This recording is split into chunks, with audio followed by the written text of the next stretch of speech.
Hello and welcome back to another episode of the Scale Smart podcast. I'm your host Jacob and also the founder at NetScale Growth. Today I have the pleasure of being joined by the CEO and the co-founder at AdSignal, Tom Dunning. Tom, thank you for joining me today. Thanks for having me. Pleasure. Tom, before we get into the flow of the podcast, do you mind telling me and the audience a little bit more about yourself and what you guys do at AdSignal? Sure. So basically, I've been coding since I was about 6 years old. I've built stuff in pretty much every industry you could name, but found myself almost accidentally specializing in the media and entertainment and ad tech spaces. And while I was there, I discovered a number of problems that people were telling me were unsolvable, that was causing them real pain, that they just didn't have a solution to. So I decided to found AdSignal back in 2018 to try and solve these. And the original problem that I tried to solve eventually became a roadmap of 9 different products that we want to build, 3 of which were ready. The original product was what we now call Assure. And the point there was in the UK and the US and many other places, it takes about 8 days to find out when your TV ads have aired. And I created an algorithm with my co-founder that watches TV and tells you in under 2 minutes exactly which ad play on which channel at what time. And we do this using our proprietary fingerprinting tech. So unlike watermarking where you have to put something into the video, we're just able to recognize one video versus another, a bit like you can compare your own fingerprints with other fingerprints. So we started with Sure, but really Match is our flagship, and Match has 2 jobs. One is it will deduplicate your content regardless of things like format, codec, and resolution. So for example, the BBC has 127 versions of the same episode of Dad's Army. No idea what the differences are. They're not binary copies, so you can't use a checksum, but we actually look inside the essence. We check every frame, every millisecond audio, and we can accurately say, these are the 10, 20 best ones at the best, unique ones at the best quality. And therefore you only need to store what you need. That is not just less storage cost and carbon. That's also saves a heck of a lot of time trying to find the right asset. And also, your systems that are holding all this content become more performant as well. Match's other job is if you want to do any kind of AI tagging on video, rather than take 1 frame a second, which is what all the AI services do, our fingerprinting finds all of the unique stuff across all of your assets. We take one unique image, put it through whatever AI services you want to use. We're agnostic, get that data, and then apply it back to everywhere we see that. So if you can imagine, if I had a scene in Friends where 2 people are talking and nothing is changing, our fingerprint tells us that. We take a single frame, but that scene might be in 40, 50 different languages, and we've still only taken a single frame across all 40 or 50 of those versions. So on average, it's with Match, it's about a 60% reduction in what you're storing for Match asset health, and then about 75% reduction in any AI usage, and therefore the associated cost and carbon. As you probably know, AI is really bad for the planet. So it's pretty sizable saving. And Tom, as the CEO and also the co-founder since 2018, how did you navigate the early stage pressures from being self-funded right through to securing a £3 million investment in May this year? What would you say were the biggest challenges or roadblocks that you had when you were scaling? Yeah, that's a really good question. I mean, if I go right back to the start, when Mike and I co-founded the company, it was completely self-funded. There were certain things that I did wrong that I would do better next time. Like, for example, living off my savings rather than putting them into the company and paying myself a salary, different things like that. But we kind of chugged along building the initial prototype and then working version. We did a POC for Sky back in 2019, where with Assure, we did 40 channels for 4 months and got 100% accuracy, which is just unheard of. A lot of the other services are around the kind of 40% mark, which is just nuts. So that was a real challenge, kind of, those POCs being or those early uses being the little revenue we got in. You've had a bit of an unusual journey because in 2020, Clearcast launched a tender. Clearcast are the guys who approve all the ads for TV. They're owned by Sky ITV and Channel 4. And that tender that got stretched out due to COVID, we eventually won in January 2021. When we won that took us from being me, the only full-timer, and Mike part-time, to being 18 people within about a month.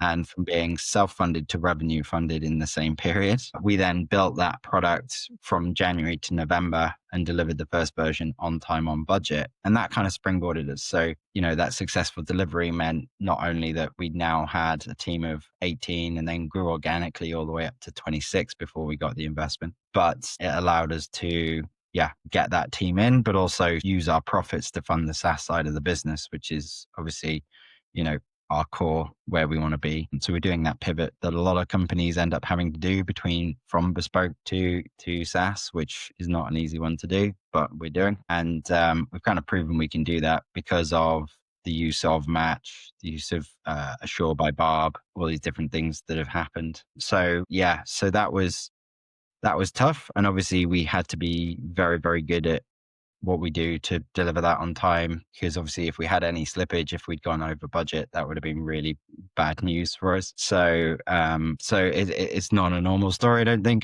a lot of people have that luxury, but that's what we got to.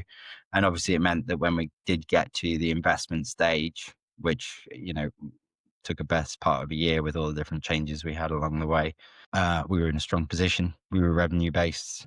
We had SaaS revenue coming in, just about, which was at least half our revenue, and then off we go. So it's an interesting challenge, and I'm aware that's not a lot of people have. Yeah, lots of challenges there along the way inside that. And I mean, that's quite a good story. And just to kind of follow up on that, to go from like 2 co-founders running the business to 18 team members essentially like overnight, right?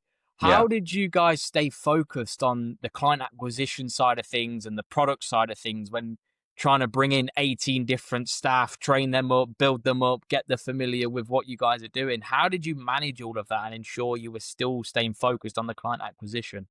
So part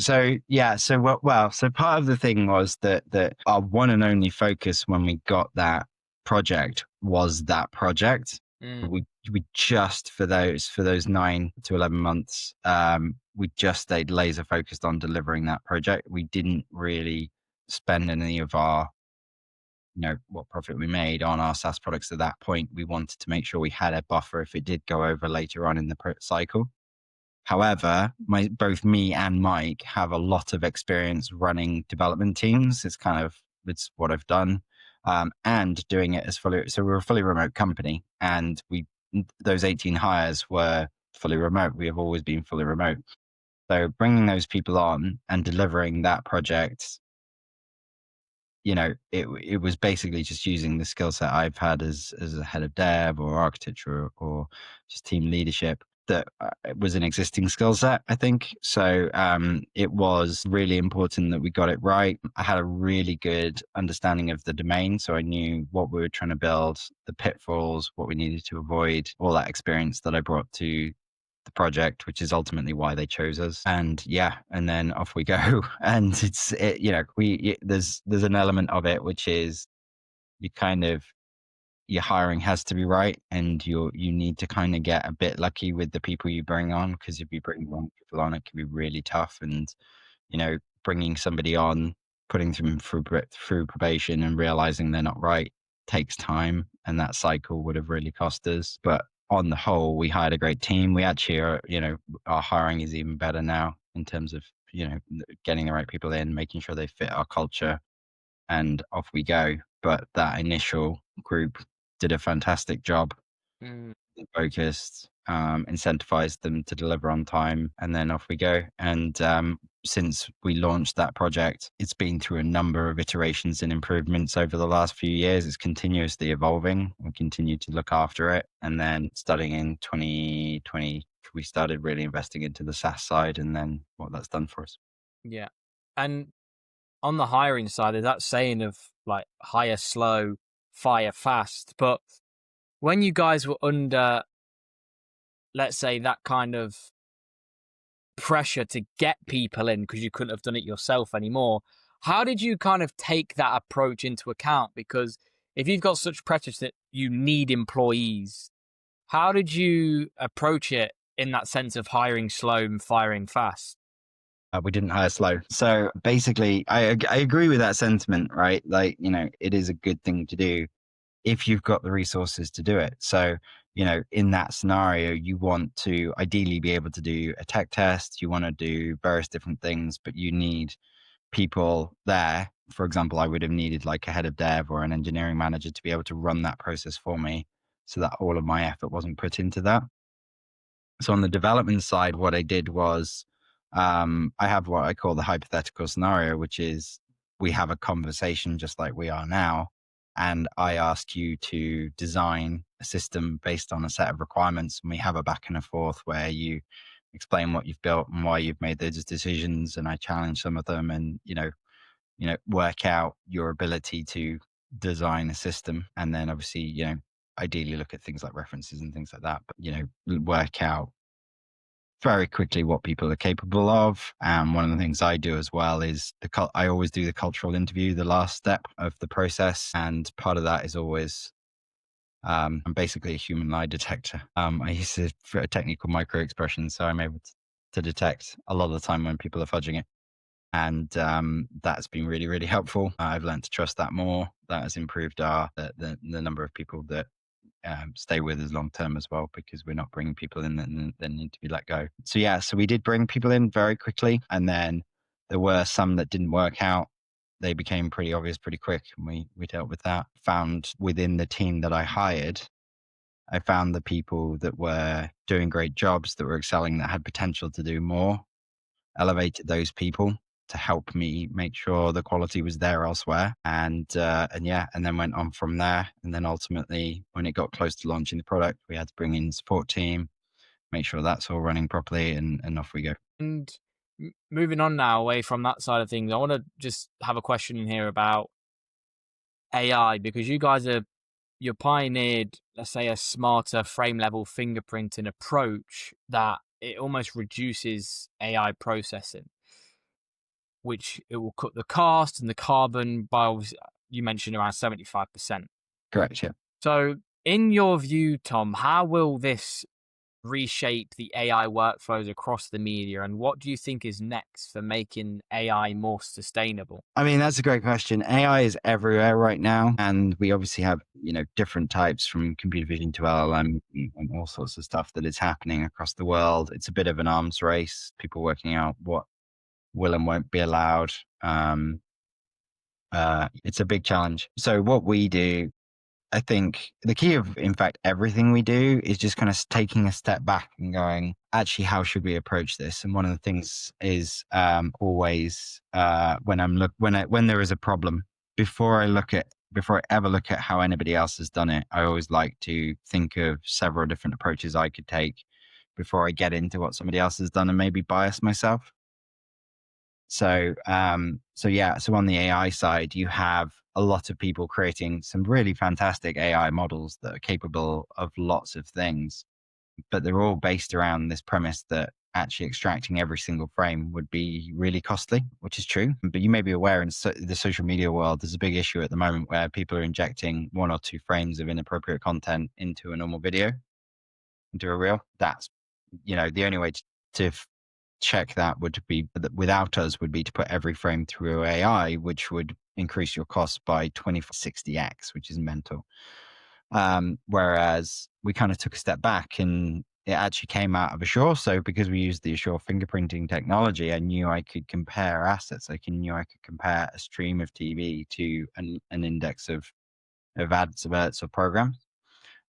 So when it came to looking at what AI does and how it does it, I kind of went, well, actually, hang on a minute. The whole point is the problem is that you don't know what needs to go through AI until you've put it through AI without us. So that's challenging. Whereas with us, we can extract all of those frames, every millisecond of audio across every audio channel or track that you have, and know for certain that we've caught everything, but only send the unique stuff through to AI. So it's a novel approach. I'm not aware of anybody else doing what we're doing in this way. And part of the beauty is that any AI services out there that can accept either video or audio can benefit from what we do. We're not an AI service itself. We are like a common sense pre-filter to whatever AI you want to use in the first place. Mm.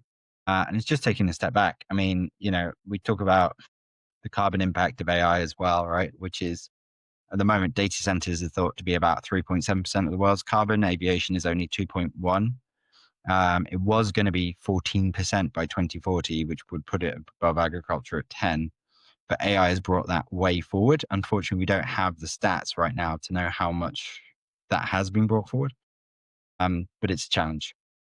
So with our kind of approach of going, well, actually, we can find all of the images and audio and work out what to send. It's actually even smarter than that, because when we get to audio, we're able to detect where speech exists and only send that to speech to text, and where music exists and only send that to music recognition. We might even be able to do a good level of music recognition just using our fingerprint without using AI at some point. We don't have that yet, but it's certainly a possibility. So there's some really interesting stuff, but it's just, as I say, you know, not just going, well, we're building an AI service, so this is what we're going to do. It's about, practically or sensibly, what other options are there to give us more intelligence around our content before we invest heavily in AI. Just to finish up, Tom, looking into the future now, the next 6 to 12 months or so, what would you say are some of the goals you've got for the company now? So we are focusing this year a lot on two things. One is an additional feature set to match. So there's a number of extra features we want to add that we're really excited about. And the other is a self-hosted version. So right now, Match runs in AWS. We can deploy it, in the same region as somebody, so they don't get stung with egress fees. But a lot of our people we're talking to have a combination of cloud and on-prem. So by creating a version of the product, we can deploy inside your on-prem environment or inside your cloud environment, and then work that in a cluster configuration. So we fingerprint everything where it is locally, but we can pass that fingerprint data around to deduplicate across everywhere. That's going to be a big game changer for a lot of people, because it's just going to make everything far more accessible. And then beyond that, we have a roadmap for building all 9 of those products over the next, between now and the end of 2027 at the moment. Yeah, and there's some really exciting stuff there. So, for example, we have a product called Harmonize coming that builds a genealogy of content. So when you've got your raw footage from your shoot, then you've created versions from that. Say it's Spider-Man. So I've got my raw footage, I've got my different language versions, I've got my director's cut, and then my clips and my trailers.